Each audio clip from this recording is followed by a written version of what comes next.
कर रहे हैं उसका संदर्भ क्या है। उत्तर प्रदेश के नए मुख्यमंत्री योगी आदित्यनाथ ने जो पहला टीवी इंटरव्यू दिया मुख्यमंत्री चुने जाने के बाद, उसमें उन्होंने इस बात का जिक्र किया था कि आखिर हिंदू राष्ट्र की अवधारणा में गलत क्या है। तो यहीं से ये बहस एक बार फिर से नए सिरे से शुरू हो गई कि भारत हिंदू राष्ट्र या धर्मनिरपेक्ष राष्ट्र। आपको एक रिपोर्ट दिखाते हैं पहले, उसके बाद यहां पर हमारे साथ न्यूज रूम में जो तमाम मेहमान मौजूद हैं उनसे बातचीत होगी। कई बुद्धिजीवी मेरे साथ यहां पर हैं, अलग अलग राजनीतिक दलों के नुमाइंदे हैं, उनसे भी हमारी बातचीत होगी। पहले ये रिपोर्ट देखिए। जब ये हिंदू राष्ट्र बनाने की बात करते हैं, सिख, मुस्लिम, ईसाई, पारसी और बुद्धिस्ट लोग हैं, वो कहाँ जाएंगे? हिंदुत्व शब्द जो है वीर सावरकर जी लाए थे, जो कि आर्य समाजी थे। हिंदुत्व को का कोई संबंध हिंदू धर्म से है ही नहीं। अगर योगी जी उत्तर प्रदेश से ऊपर उठ के सारे देश के बारे में सोचे तो शायद उनकी अपने आप धारणा बदल जाएगी।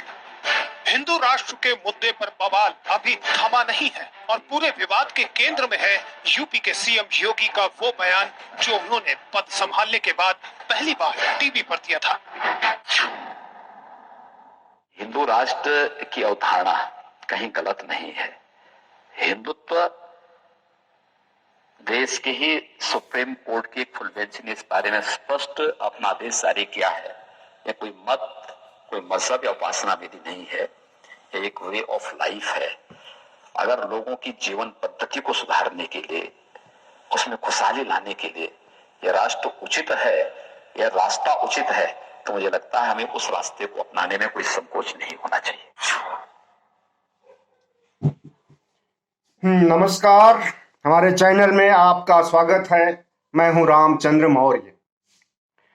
2017 में जब मुख्यमंत्री योगी आदित्यनाथ शपथ ग्रहण लिए थे, उसके तुरंत बाद उन्होंने एक टीवी इंटरव्यू दिया था जिसमें उन्होंने ये बातें कही थी जिसे अभी आपने सुना है। और इस बार 2022 में भी हिंदू राष्ट्र बनाने के लिए बातें नहीं की जा रही हैं, बल्कि अंदरूनी बातें चल रही हैं जो आप टीवी के पर्दे पर नहीं देख सकते हैं। भारतीय जनता पार्टी ने जिस तरह से चारों राज्यों को जीता है और उसका आत्मविश्वास बढ़ा है, इससे वो ये कहने में नहीं हिचक रही है कि हिंदू राष्ट्र बनाने के लिए हमें बहुमत मिला है। एक नहीं, दो नहीं, तीन नहीं, चार राज्यों में। तो ऐसे में सवाल उठता है कि पिछले 2017 से लेकर के 2022 तक हिंदू राष्ट्र योगी जी नहीं बना सके, आरएसएस नहीं बना सके, मोहन भागवत नहीं बना सके, प्रधानमंत्री मोदी नहीं बना सके भारत को हिंदू राष्ट्र। और अब क्या हिंदू राष्ट्र बनाने के लिए फिर से एक बार भारतीय जनता पार्टी, आरएसएस और उसके तमाम संगठन फिर से लामबंद होने जा रहे हैं। जी हां, जब से चुनाव परिणाम आए हैं, भारतीय जनता पार्टी के अंदर खाने में ये बात बहुत तेजी से फैल रही है कि हिंदू राष्ट्र बनाने के लिए अब पूरी कोशिश की जानी चाहिए, क्योंकि 2025 में आरएसएस के 100 साल पूरे हो रहे हैं और उस आरएसएस के 100 साल पूरे होने का जो जश्न मनाया जाएगा, उस समय भारत हिंदूमय होना चाहिए, हिंदू राष्ट्र होना चाहिए। तो साथियों, आपको हम ये बता दें कि आरएसएस को भी बता दें, भारतीय जनता पार्टी को भी बता दें, और भी जितने हिंदू राष्ट्र बनाने के हिमायती लोग हैं कि भारत धर्मनिरपेक्ष राष्ट्र है और धर्मनिरपेक्ष राष्ट्र रहेगा। सावरकर के समय से ही हिंदू राष्ट्र बनाने की बात चल रही है और सावरकर एक ऐसा व्यक्ति है जो कि उसके बातों में जितना बड़ा विरोधाभास है उतना शायद किसी की बातों में विरोधाभास नहीं होगा, यहां तक कि आरएसएस के भी नहीं। सबसे पहले सावरकर ने ही कहा था, द्विराष्ट्रवाद का सिद्धांत दिया था। द्विराष्ट्र का मतलब कि हिंदू अलग हो, मुस्लिम अलग हो, हिंदुस्तान अलग हो, मुस्लिमों का पाकिस्तान अलग हो। ये थ्योरी थी सावरकर की। और उसी सावरकर ने सबसे पहले हिंदू शब्द को लिखा था अपनी पुस्तक में। उसके बाद से लोग अपने को हिंदू कहने लगे हैं। उसके पहले मुगल काल में हिंदू के रूप में इन्हें जाना ही नहीं जाता था बल्कि हिंदू शब्द का प्रयोग गाली गलौज के रूप में मुसलमान लोग इनके लिए प्रयोग करते थे और उसी गाली गलौज को वरदान समझ करके और उसी के नाम पर राष्ट्र बनाने की जो बातें हो रही हैं, ये सब बातें हमें हवा हवाई लगती हैं, क्योंकि इन बातों से, इन सांप्रदायिक गतिविधियों से ऐसा नहीं लगता है कि भारत हिंदू राष्ट्र बन जाएगा। अब भले ही अपने धर्म संसद में चीख चीख कर चिल्लाते रहें कि हमने हिंदू राष्ट्र के लिए भगवा संविधान पेश कर दिया है और हमें हिंदू राष्ट्र बनाने से कोई रोक नहीं सकता है और मुसलमानों का नरसंहार करेंगे, उन्हें देश से बाहर कर देंगे, ये बातें चाहे जो भी ये देश को तोड़ने वाली बातें ये कह सकते हैं, लेकिन हिंदू राष्ट्र बनाने के लिए संविधान में परिवर्तन तक भी नहीं कर सकते हैं, क्योंकि संविधान में परिवर्तन करने के पहले ही 1973 में सुप्रीम कोर्ट ने केशवानंद भारती मामले में कहा है कि संविधान के मौलिक ढांचे को संसद भी नहीं बदल सकता है।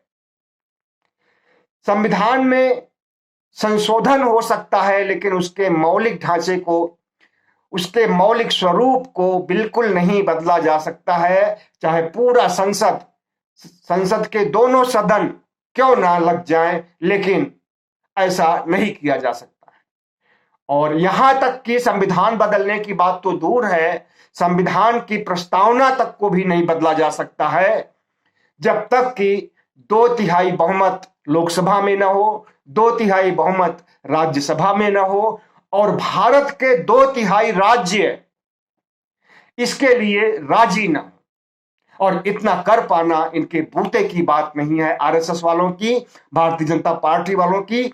राज्यसभा में इनका 2/3 बहुमत नहीं है, लोकसभा में 2/3 बहुमत है और 2/3 बहुमत इनका राज्यों में भी नहीं है। 2019 के बाद ये 10 राज्यों में चुनाव हार चुके हैं। तो जो 10 राज्यों में चुनाव हार चुके हैं, तो 2/3 बहुमत इनका कैसे बनता है? नहीं बनेगा। और अगर बन भी जाता है तो संविधान के मौलिक ढांचे को ये नहीं खत्म कर सकते हैं किसी भी सूरत में।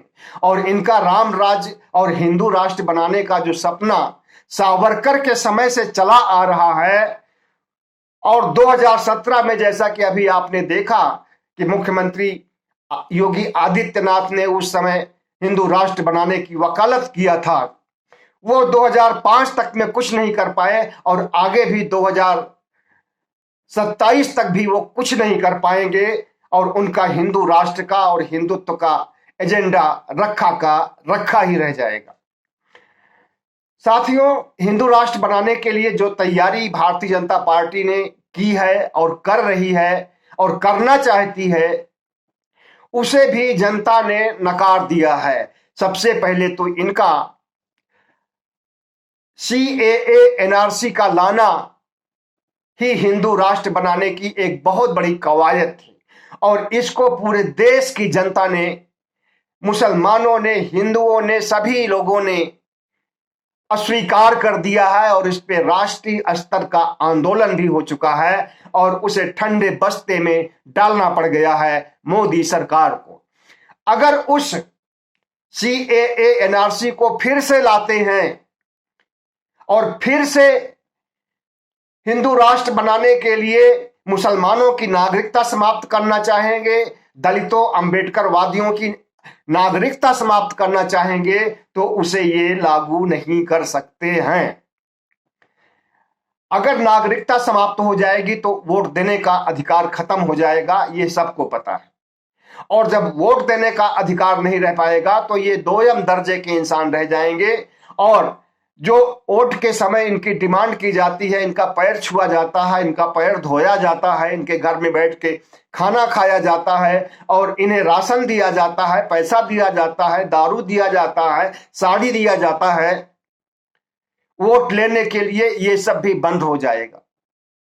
और ऐसा इस देश में जब बाबा साहब भीमराव अंबेडकर ने कानून जो बना दिया है, जो संविधान बना दिया है, उसके साथ छेड़छाड़ करने का किसी भी रूप में बर्दाश्त नहीं किया जाएगा, न तो अंबेडकरवादियों द्वारा और न बाकी दलित समाज द्वारा, न ओबीसी SC ST के द्वारा और न मुसलमानों के द्वारा। ये 15% लोग अगर हिंदू राष्ट्र बनाना चाहेंगे तो बिल्कुल नहीं बना सकते हैं, एक हंसी का पात्र बन करके रह जाएंगे और इनका हिंदुत्व का और हिंदू राष्ट्र बनाने का एजेंडा न कभी साकार हुआ है, न कभी साकार हो पाए।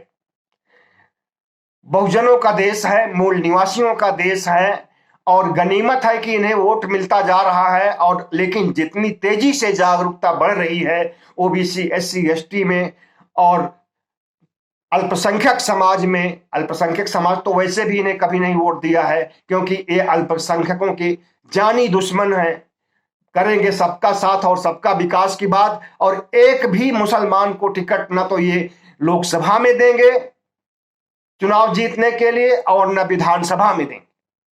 तो इनकी कथनी और करनी के बारे में बहुत कुछ बताया गया है कि आरएसएस क्या चीज है, इसका चाल चरित्र चेहरा क्या है, भारतीय जनता पार्टी क्या चीज है, इसका चाल चरित्र चेहरा क्या है, मोदी जो आरएसएस से निकले हैं, योगी जो आरएसएस से निकले हैं, ये क्या है, इनके मुंह में क्या होता है, बगल में छुरी होती है, मुंह में राम होते हैं, सबको पता है।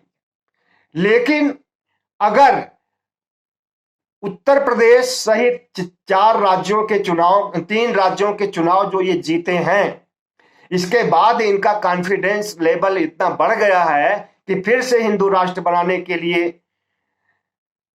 बातें हो रही हैं, पार्टी के अंदर, पार्टी के बाहर, संगठन में, आरएसएस में।